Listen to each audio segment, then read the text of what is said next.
बाजतावे आजन बाजन मैये दया से हमर घरे गइल आंगन आ गइया के दूध बा दुहाई लौक बाटे आइल हो आ गइया के दूध बा दुहाई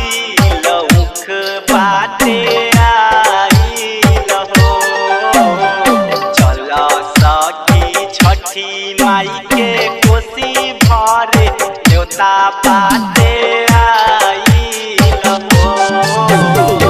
चल सखी छठी माई के कोसी भरे न्योता बाटे आइल हो। आप सुन रहे हैं सिंगर आजाद चौहान को।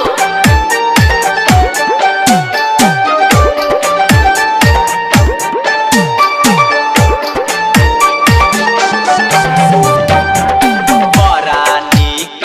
लागतावे गौआ जबरवा बड़ी भागे बनल बाटे सेब नारियलवा सेब नारियलवा बड़ा निक लागतावे गौआ जबरवा बड़ी भागे बनल बाटे सेब नारियलवा आ डोमवा से सुपवा किनाई दौरा बाटे आइल हो आ डोमवा से सुपवा किनाई दौरा बाटे आइल हो चल सखी छठी माई के कोसी भरे न्योता बाटे आइल हो चल सखी छठी माई के कोसी भरे न्योता बाटे आइल हो। आप सुन रहे हैं सिंगर आजाद चौहान को।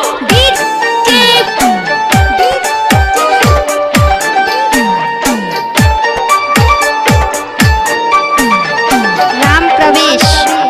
नितेशनी दर्दी अमर लिखे गाना साथ आजाद चौहान पे सखी छठी माई के हाथ छठी माई के हाथ छठी माई के हाथ अरविंद दिलीप के माई मानो तारी बात आजाद सरोज पे सखी छठी माई के हाथ हरे हरे बसवा कटाइल कांधे पर खाइल हो हरे हरे बसवा कटाइल कांधे पर खाइल हो